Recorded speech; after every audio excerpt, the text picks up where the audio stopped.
అందరికీ నమస్కారం. నా పేరు doctor Sujitha, senior homeopathy consultant in Medinine hospitals. ఈరోజు మనం తెలుసుకోబోయే టాపిక్ కిడ్నీ స్టోన్స్. మూత్రపిండాల్లో రాళ్ల సమస్య అనేది నవేడేస్ పెరుగుతూ ఉంది. And at the same time ఈ రానున్న వేసవి కాలంలో ఈ సమస్యతో బాధపడేటటువంటి వాళ్ళలో సిమ్టమ్స్ రియకర్ అయ్యేటటువంటి ఛాన్సెస్ అనేవి ఎక్కువగా ఉండేటటువంటి సమయం. కిడ్నీ స్టోన్స్ అసలు ఎందుకు ఏర్పడతాయి, లక్షణాలు ఏ విధంగా ఉంటాయి, హోమియోపతిలో ట్రీట్మెంట్ ఏంటి అనేది ఈరోజు మనం తెలుసుకుందాం. జనరల్గా మనకి మూత్రపిండాలు అనేవి ప్రతిరోజు ఒక 200 లీటర్స్ ఆఫ్ బ్లడ్ని వడపోస్తూ ఉంటాయి.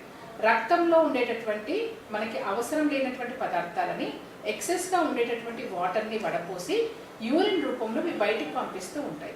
అయితే ఈ మూత్రపిండాల్లో స్టోన్స్ ఏర్పడడం అనేటటువంటిది మూత్రపిండంలో ఏర్పడవచ్చు, మూత్రనాళంలో ఏర్పడవచ్చు, మూత్రాశయంలో ఏర్పడవచ్చు. అయితే ఈ స్టోన్స్ జనరల్గా మూత్రపిండంలో ఉన్నంత వరకు ఎటువంటి లక్షణాలను కలుగజేయవు. ఇవి కాస్త మూత్రపిండాల్లో కదిలినప్పుడు లేక మూత్రనాళంలోకి వచ్చినప్పుడే లక్షణాలను కలుగజేసే అవకాశాలు ఎక్కువగా ఉన్నాయి. ఈ మూత్రంలో స్ఫటికాలు అనేటటువంటి పెరిగినప్పుడు, ఈ స్ఫటికాలు ఒకదానితో ఒకటి అంటుకోకుండా నిరోధించే పదార్థాలు తగ్గినప్పుడు మనకి ఈ స్టోన్స్ అనేటటువంటి ఫామ్ అవుతూ ఉంటాయి. జనరల్గా ఈ మూత్రపిండాల్లో స్టోన్స్ ఫామ్ అయ్యే వాళ్ళు వాటర్ కంటెంట్ ఎక్కువగా తీసుకొని వాళ్ళై ఉంటారు. అంటే ద్రవ పదార్థాలు ప్రతిరోజు ఎంత మనకి అవసరమో అంత మోతాదులో తీసుకోకపోవడం కూడా కిడ్నీ స్టోన్స్ ఏర్పడడానికి గల కారణం. వంశ పారంపర్యంగా కుటుంబ చరిత్ర ఉండేటటువంటి వారిలో కూడా మనకి కిడ్నీ స్టోన్స్ ఏర్పడే అవకాశాలు ఎక్కువగా ఉంటాయి.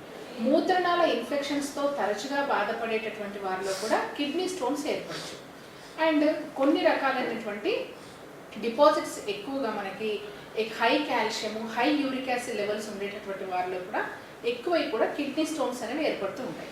జనరల్ కిడ్నీ స్టోన్స్ చూసుకున్నట్లయితే అవి కాల్షియం ఆక్సలేట్ స్టోన్స్ కానీ, కాల్షియం ఫాస్ఫేట్ స్టోన్స్ కానీ, యూరిక్ యాసిడ్ స్టోన్స్ కానీ, సిస్టిన్ స్టోన్స్ కానీ, స్ట్రూవైట్ స్టోన్స్ కానీ, యూరిక్ యాసిడ్ స్టోన్స్ కానీ, ఇట్లా different varieties of kidney stones ఉంటాయి.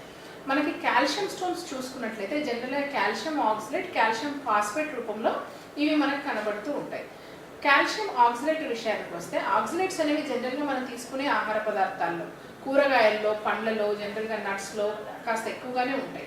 ఇవి ఎక్కువగా కన్జ్యూమ్ చేసినప్పుడు అండ్ వీరిలో కిడ్నీ స్టోన్ ఫామ్ అయ్యేటటువంటి టెండెన్సీ ఉండేటటువంటి వారిలో కాల్షియం ఆక్సలేట్ స్టోన్స్గా బయటపడుతూ ఉంటాయి. కొంతమందిలో కాల్షియం ఫాస్ఫేట్ స్టోన్స్ వస్తూ ఉంటాయి. మనకి వీటితో పాటుగా స్ట్రూవైట్ స్టోన్స్ కానివ్వండి, దీంతో పాటు మూత్రనాళ ఇన్ఫెక్షన్స్ ఎక్కువగా వచ్చేటటువంటి వారిలో స్ట్రూవైట్ స్టోన్స్ ఎక్కువగా వస్తూ ఉంటాయి.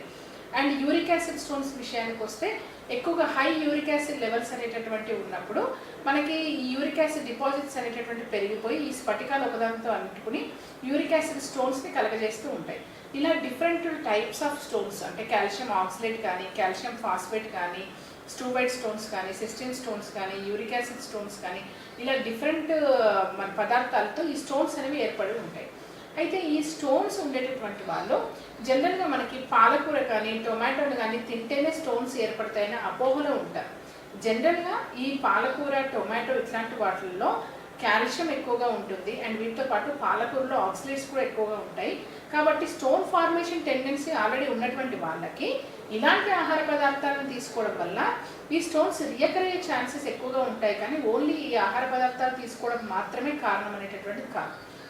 కిడ్నీ స్టోన్స్ ఉండేటటువంటి వాళ్ళు సిమ్టమ్స్ రిలేటెడ్గా వస్తే ఎలాంటి సిమ్టమ్స్ ఉంటాయి అంటే, నడుము ప్రాంతంలో ముఖ్యంగా పక్కటెముకలకి కింద భాగంలో తీవ్రమైనటువంటి నొప్పి, ఈ నొప్పి అనేటటువంటిది పొత్తి కడుపు గజ్జల వరకు రావడం, నొప్పి తీవ్రత హెచ్చు తగ్గులతో అలల రూపంలో వచ్చి పోతూ ఉండడం అండ్ ఈ నొప్పి వచ్చినప్పుడు వికారంగా అనిపించడం, వాంతులు అవ్వడము అండ్ వీటితో పాటుగా కొన్నిసార్లు మూత్రనాళ ఇన్ఫెక్షన్స్తో పాటు కిడ్నీ స్టోన్స్ కనుక ఒకవేళ ఉంటే విపరీతమైనటువంటి జ్వరము, చలి అండ్ మూత్ర విసర్జనలో ఇబ్బందులు, అంటే తరచుగా మూత్ర విసర్జన లేక అండ్ మూత్రము స్ట్రీమ్ అనేటటువంటిది సన్నగా రావడం, మూత్రంలో చీంపడడం, రక్తము కనిపించడం, ఇలాంటి లక్షణాలు అంటే జనరల్గా మూత్రం అనేటటువంటిది ఎరుపు ఇంకా లేక పింక్ రంగులోకి, గోధుమ రంగులోకి మారిపోతూ ఉంటుంది అండ్ డిపాజిట్స్ కూడా కొన్నిసార్లు కనబడుతూ ఉంటాయి.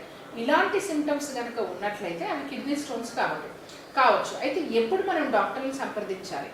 కడుపులో కానీ, నడుములో కానీ నొప్పి అనేటటువంటిది వస్తూ ఈ నొప్పి వికారంతో, వాంతులతో కూడుకొని ఉండి చలి, జ్వరంతో పాటు ఏమైనా ఉన్నా మూత్రం విసర్జనలో నొప్పి, మూత్రంలో మనకి చీమ కనబడడం కానీ రక్తం కనబడడం కానీ ఇలాంటి లక్షణాలు అనేటటువంటివి ఉన్నప్పుడు నెగ్లెక్ట్ చేయకుండా ఒకసారి తప్పనిసరిగా వైద్యులను సంప్రదించాలి.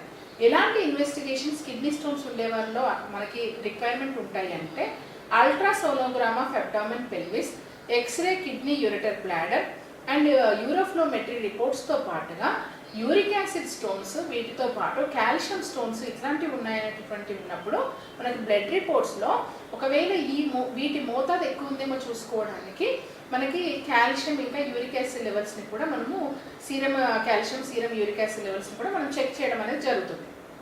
అయితే కిడ్నీ స్టోన్స్ ఒకసారి ఉన్నాయనేటువంటి వాళ్ళు లేక ఒకసారి సర్జరీ అయ్యి మళ్ళీ తిరిగి రావద్దు అనుకునే వాళ్ళు ఎలాంటి ఆహార నియమాలను పాటించాలి అని అంటే ఎక్కువగా ద్రవ పదార్థాలు అంటే ఫ్లూయిడ్స్ ఎక్కువగా తీసుకుంటూ ఉండాలి. ప్రతిరోజు కనీసం 4 లీటర్ల మంచినీటిని లేకపోతే ఫ్లూయిడ్స్తో కలిపి వాటర్ని తీసుకోవడం అనేది చాలా ఇంపార్టెంట్. అండ్ వీటితో పాటుగా ఎక్కువగా డీహైడ్రేట్ అవ్వకుండా చూసుకోవడం, అంటే వాటర్ సరిగ్గా తీసుకుంటూ ఉన్నా కూడా డీహైడ్రేషన్ అయ్యేటటువంటి ఎన్విరాన్మెంట్లో ఉండడం, ఎక్కువగా చెమటలు పట్టేయడం కూడా మనకి ఒక రీజన్ కావచ్చు. కాబట్టి డీహైడ్రేట్ అవ్వకుండా ఉండే విధంగా చూసుకోవాలి. అండ్ అంటే ఎక్కువగా వేడి వాతావరణంలో కొంతమంది వర్క్ చేస్తూ ఉంటారు, అలాంటి వాళ్ళు. అండ్ రిపీటెడ్గా యూరినరీ ట్రాక్ట్ ఇన్ఫెక్షన్స్ వచ్చే వాళ్ళు దీనికి కారణం ఏంటో ఐడెంటిఫై చేసుకొని అది పూర్తిగా క్లియర్ అయ్యేటటువంటి విధంగా చూసుకోవాలి. అండ్ ఆక్సిలేట్ స్టోన్స్ ఫామ్ అయ్యే టెండెన్సీ ఎక్కువగా ఉండేటటువంటి వాళ్ళు పాలకూర కానీ, బీట్రూట్ కానీ, కొన్ని రకాలైనటువంటి చాక్లెట్స్ ఇంకా నట్స్లో ఈ ఆక్సిలేట్స్ ఎక్కువగా ఉంటాయి కాబట్టి వాటి కన్జంప్షన్ అనేది తగ్గించుకోవాలి.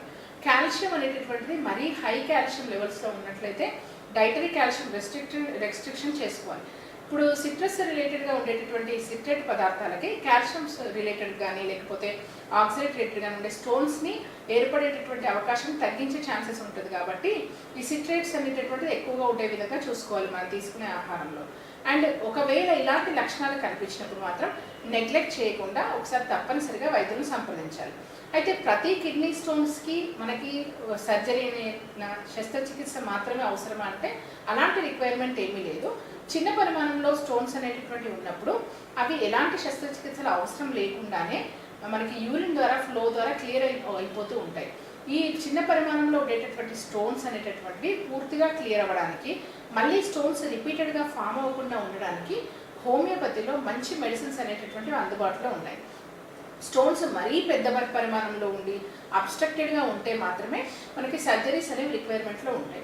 అయితే ఎర్లీగా మనకు సిమ్టమ్స్ కనబడ్డప్పుడే మనము దీన్ని ఐడెంటిఫై చేసుకుంటే స్టోన్స్ చిన్న పరిమాణంలో ఉన్నప్పుడే తెలిసిపోతుంది, సర్జరీలు అవసరం లేకుండా మెడిసిన్స్ తోటి తగ్గిపోతుంది. కాబట్టి ఇలాంటి సిమ్టమ్స్ ఉండేటటువంటి వాళ్ళు నెగ్లెక్ట్ చేయకుండా ఒకసారి తప్పనిసరిగా మీకు దగ్గరలో ఉండేటటువంటి మెడినైన్ హాస్పిటల్స్లో సంప్రదించండి. Thank you for watching. వివరాలకు సంప్రదించండి 9281000268. Website medinine.info.